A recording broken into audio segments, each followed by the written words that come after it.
The ANC is on the verge of collapse, and Israel and the United States are to thank. Here's what's happening.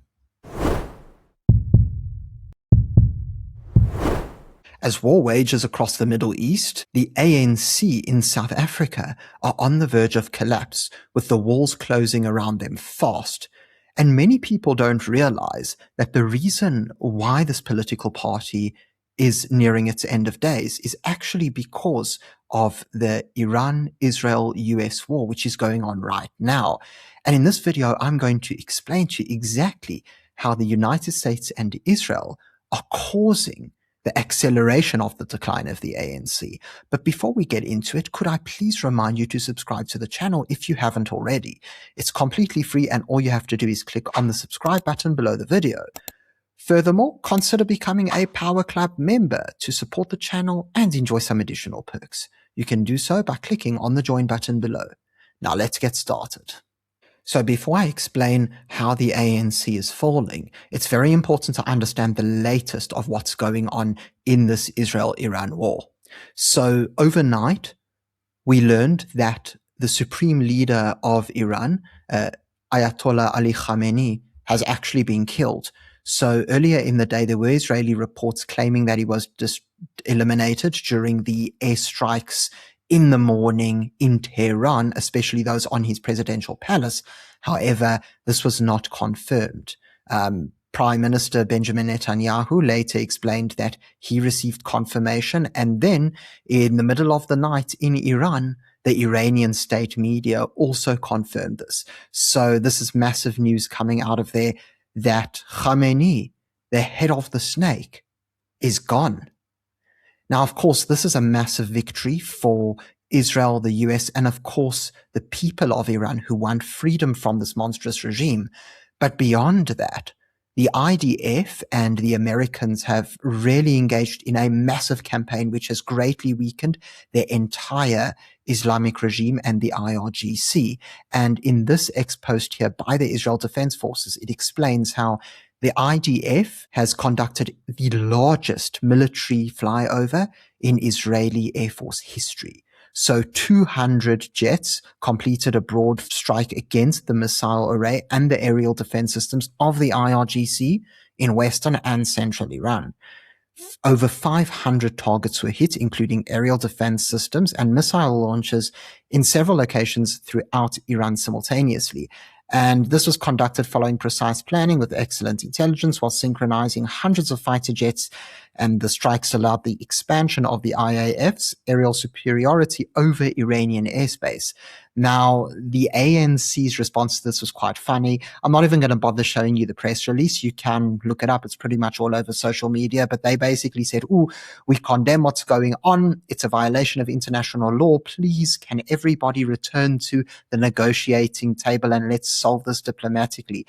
And so DIRCO, which of course is ruled by the ANC exclusively, is in total panic over what's going on. But just below here, we've got a very informative video explaining what's going on. So let's watch that. All right, so these are all the targets which the IAF has struck, and they're all part of the surface-to-surface air missile launch sites, and specifically those in Tabriz. So for those who might not know, Tabriz in Iran is one of the main sites where the Iranian regime has been conducting these strikes. So the fact that the IDF has managed to hit them there is really crucial. So beyond just destroying crucial infrastructure, the IDF has actually eliminated most of Iran's defense leadership. And as explained in this post here, a whole bunch have been eliminated. So let's take a look at the graphic. And we can see that the chief of the IRGC, Mohammad Pakpour, was eliminated, as well as the Supreme Leader's Advisor for Security Affairs and Secretary of the Defense Council, Ali Shamkhani. We've then got the Chief of Military Bureau of Supreme Leader Ali Khamenei, who is Mohammad Shirazi, the Minister of Defense, Aziz Nazirzadeh, and then the chairman of the SPND, head of intelligence of Qatem Al-Anbiya Command, and former chairman of the SPND. And so ultimately, not only is Khamenei gone, but most of his senior leadership as well. And there are rumors that Pezeshkian, the actual president of Iran, who is mostly just a figurehead, may have also been eliminated, but that remains unconfirmed at the time of recording. All right, so just a little over an hour before recording this, the IDF released this update saying that over 30 targets have been hit this morning in western and central Iran, including aerial defense systems, missile launchers, regime targets, and military command centers. And so ultimately, the IDF is not slowing down. The United States are not slowing down. They're continuing this campaign, and it really seems that regime change is the ultimate goal here. And ultimately, this regime change will result in the fall of the ANC, mostly due to its complete collapse in international influence. Now I'm going to explain to you exactly why this is. So as many of us know, the ANC has taken a massive interest in the Middle East as of late, aligning specifically with Iran, but also sharing an affinity for Hamas in Gaza, as well as Hezbollah in Lebanon. And both of these are proxies of the Islamic regime in Iran. Now, what's really important for us to note here is that there is this sort of rumor at the moment that the ANC may have been funded by Iran to open the ICJ case against Israel. Now, those of you who've seen my investigation on the matter and read the report will know that although we haven't received concrete evidence for or against the argument, there is a lot of suspicious flows of funds that have been flowing to and from the ANC, specifically over 400 million rand in what has been categorized as other income during the same financial year when the ICJ case happened. And that 400 million is much larger than the 28 or so million in other income that they received the previous year. But that's a topic for another day. The bottom line is that they have been relying heavily on their support of Iran as part of their PR campaign. And we've seen this not only with the joint naval exercise that they conducted along with BRICS partners, but we've also seen it in the way that they keep having these visits with one another. We've seen how they signed the condolence book after the Iran-Israel war last year. And so they really haven't let go of this. But what we're seeing now is a total collapse of all of the ANC's Middle East allies. So here on this map, I just wanted to show you exactly who those allies are. So firstly, of course, we've got Iran, who we've just covered. But as we look on the western side of, well, what would be the East Mediterranean, we see Israel. Then is, of course, the Gaza Strip, where you have Hamas. And then to the north is Lebanon with Hezbollah. Now, in October 2025, we know that the ceasefire with Hamas went into effect. And what we believe is that the vast majority of Hamas has been defeated. So according to IDF figures, around 25,000 Hamas militants have been defeated since October the 7th, 2023. And it's believed that this is between 60% to 80% of their total fighting force. Now, it is believed that Hamas had recruited new fighters during the war itself, but the exact numbers are still unconfirmed. However, the IDF do believe that not only has the vast majority of Hamas infrastructure been destroyed, but their fighting force as well. A total of approximately 80% of the buildings in Gaza have been flattened during the war, so we can be fairly sure of this. Now, of course, with Trump's Gaza peace deal moving forward, Hamas are severely weakened even further because, of course, the international stabilization force is moving in, which is basically countries from around the world who are going to actually be sending their own soldiers into Gaza to keep the peace. And they're also busy building a Gaza police force. Now, this police force has already recruited about 2,000 members, and it's mostly people who are either civilians, completely non-affiliated with Hamas, or actually people who belong to armed militia groups who are rivals of Hamas, such as that of Abu Shabab. And so ultimately, this police force will weaken Hamas even further. And there are also plans, apparently, of the US building a base there, although we are yet to see exactly how this will take form. But ultimately, it's pretty safe to say that the landscape of Gaza is not what it once was. Now, moving into Lebanon, we know that the ANC, by extension, supports Hezbollah as well because they're part of this network. They haven't been as explicitly in support of them, showing all these signs of solidarity the way that they do for Hamas and Iran, but they are important to mention. Now, Hezbollah and Lebanon hasn't received a lot of coverage yet in this war, but I actually think this is a big mistake because Lebanon is doing something quite significant. You see, the Lebanese government has actually been telling Hezbollah not to get involved.